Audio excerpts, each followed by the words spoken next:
우리 함께 할 말씀은 민수기 25장 4절부터 5절의 말씀입니다. 우리 4절부터 5절 우리 합독하도록 하겠습니다. 여호와께서 모세에게 이르시되 백성의 수령들을 잡아 태양을 향하여 여호와 앞에 목매어 달라. 그리하면 여호와의 진노가 이스라엘에게서 떠나리라. 모세가 이스라엘 재판관들에게 이르되 너희는 각각 바알볼에게 가담한 사람들을 죽이라 하니라. 아멘. 하나님의 백성인 이스라엘 백성이 우상에게 완전 노예가 됐죠. 하나님을 배신하고 오직 육신의 정욕을 쫓는 그러한 이스라엘의 모습에 하나님께서는 진노하십니다. 발락이 발람을 통해 4번의 저주를 시도했죠. 그때마다 하나님께서는 다 막아주셨습니다. 하지만 발람이 꾀를 내서요, 그 이스라엘 앞에 걸림돌로 그들을 속이고 유혹하는 것은요 막지 않으셨어요. 그 이유가 무엇입니까? 하나님께서는 인간의 자유의지를 인정해 주시거든요. 그런데 이스라엘 백성이요, 이 거룩한 하나님을 배신하고 이 더러운 우상을 섬기며 온갖 하나님 앞에 더러운 일을 행하는 것을 우리는 1절로 3절을 통해 봤습니다. 그래서 속임수를 쓰고 유혹한 발람과 모압, 그리고 미디안의 여인들의 잘못보다는 누구의 잘못이 큰 겁니까? 불신앙으로 하나님 앞에 범죄한 이스라엘의 책임이 더 큰 거죠. 그 죄에 대한 책임이요. 이에 하나님께서는 오늘 본문에 보면은 백성의 수령들을 전부 잡아서 목매어 죽일 것을 명령하십니다. 그때 여호와의 진노가 이스라엘에게서 떠날 것을 말씀하셨죠. 아주 명료하고 명확한 하나님의 말씀이요 명령입니다. 근데요, 5절에 보면은 모세는 이 하나님의 명령을 정확하게 들었음에도 불구하고 하나님의 말씀대로 순종하지 않고 나름의 생각으로 어떻게 합니까? 가담한 사람들만을 죽이라고 각 재판관들에게 명령하죠. 이 백성의 수령들을 다 합치면은 거의 1000명에 육박합니다. 모세의 생각에 그들을 다 죽이면 사실상 모든 지휘 체계가 다 무너지는 거거든요. 모세 또한 일로 인해서 힘들어질 수밖에 없는, 그래서 그것보다는 가담한 사람들만 다 죽이는 게 훨씬 더 효율적이고 합리적이라고 생각했을 것입니다. 그런데요, 하나님의 말씀을요, 우리 마음대로, 우리 기준으로, 우리 상황에 따라 적용하고 자의적으로 해석하고 그러는 것은 뭡니까? 하나님이 원하시는 것이 아니죠. 하나님의 말씀에 오직 순종하는 것이 참 하나님의 사람인 줄 믿습니다. 우리는요, 어느 순간부터 하나님 앞에서마저도 효율성을 따진다니까요. 심지어 하나님의 일을 하면서도 이 세상에 어떤 것도 하나님보다도 지혜로울 수 없고요, 앞일을 미리 알 수도 없고요, 오직 하나님만이 완전하신대요, 영원하신대요, 지혜로우신대요, 전지전능하신대요. 그러한 하나님의 말씀인데 오류가 있겠습니까? 이것보다도 완전한 것이 있겠습니까? 이것보다도 더 합리적이고 효율적인 것이 어디 있겠습니까? 근데 어디 감히 하나님의 말씀 앞에 우리가 우리의 머리를 가지고 합리성과 효율성을 따질 수 있겠습니까? 죄인인 우리가 어찌 따질 수 있겠어요? 하나님이 원하시는 것은요, 무엇이겠습니까? 우리는요,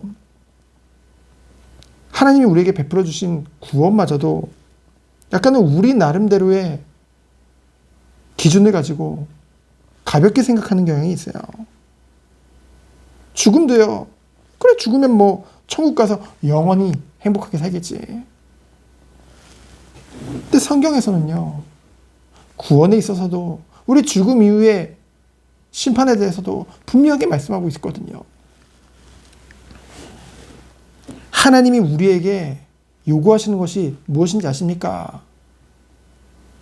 하나님이 우리를 예수 그리스도를 통해서 의롭다 하셨으니까 그 축복 마음껏 누리면서 마음대로 살아라. 아니거든요. 하나님은요, 우리에게 완전한 의를 요구하십니다. 하나님에 대해 알면 알수록 우리는요, 하나님은 우리가 쉽게 생각하고 망령되이 일컬을 수 있는 그런 존재가 아니라는 거죠.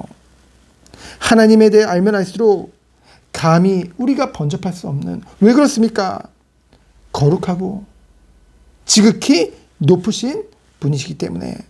그에 반해 원죄로 인해 영적으로 부패한 우리는요, 본능적으로 죄를 지으려는 성향을 가지고 있고요, 여전히 죄악 가운데 거하는 경우가 너무나도 많습니다. 우리의 생각 가운데, 우리의 마음 가운데 얼마나 더러운 것이 많습니까? 예수 그리스도의 십자가의 은혜로 말미암아 의롭다 칭함을 받았지만은 여전히 우리는 하나님의 기준으로 보면은요, 절대 못 미치는 우리 자신의 모습을 보게 된다는 거죠. 하나님의 말씀과 우리에게 베풀어 주신 그 사랑과 은혜를 생각할 때 우리는 무엇을 느낄 수밖에 없습니까? 비참함을 느낄 수밖에 없어요, 사실상. 그에 반해 하나님은 완전하시죠. 완전히 의로우십니다. 그런데 어찌 우리가 하나님의 말씀을, 그 말씀 위에서 스스로 판단하고 계산하고 효율성을 따질 수 있겠습니까? 그저 하나님이 우리에게 말씀하시는 것 그 자체로도 우리는요, 감격해야 돼요. 감사해야 됩니다. 두렵고 떨리는 마음으로 그 말씀을 들어야 돼요. 그리고 그 말씀에 어떻게 하는 거예요? 순종하는 것이죠. 예배를 생각해 보세요. 얼마나 우리가 하나님 앞에 오만한 모습인지요. 예배는요, 하나님 앞에 드리는 것입니다. 하나님이 임재하시는 거예요. 찬양으로, 기도로, 말씀으로, 봉헌, 하나님 앞에 드리는 이 모든 것이요, 하나님께 올려드리는 것이라는 거죠. 그럼에도요, 우리는 어떻습니까? 그 하나님보다 내 감정, 내 기준, 내 자존심, 하나님 앞에 자존심이 어디 있습니까? 자긍심이요? 하나님 앞에 자긍심이 어디 있습니까? 죄인된 우리가요. 그리스도의 사랑을 깨달으면 깨달을수록, 우리가 하나님의 은혜를 깨달을수록, 이런 나를, 이럼에도 불구하고 이러한 나를 살리시고 사랑해 주신 하나님 앞에 우리는요, 겸손할 수밖에 없습니다. 이런 하나님 앞에 감사할 수밖에 없어요. 매일매일이 감격이고 감동일 수밖에 없는 것입니다. 이런 나를 자녀 삼으시고, 이런 나를 하나님이 쓰시고, 이런 나를 누구보다 귀하게 보시고, 그러면요, 우리는 예배가 달라질 수밖에 없다는 것이죠. 오직 감사와 기쁨으로, 감격으로 하나님 앞에 경배할 수밖에 없는 것입니다. 우리 그것이 회복되어지는 그런 첫 시간이 되어지길 축원드립니다. 이 시간 기도합니다. 하나님 감사합니다. 오직 하나님 앞에 우리 자신을 바라보고 정말 두렵고 떨리는 마음으로 우리의 구원을 이루는 우리의 모든 성도님이 되도록 주께서 축복하여 주옵소서. 이런 나임에도 불구하고 우리를 사랑하시고 택하시고 우리를 구원하시고 오늘도 함께 하시는 그 주님, 그 주님의 은혜와 사랑에 감사하며 오늘도 오직 하나님 앞에 정말로 섬김과 경배와 영광으로 나아가는 우리 되도록 주께서 축복하여 주옵소서. 살아계신 예수 그리스도 이름으로 기도합니다. 아멘.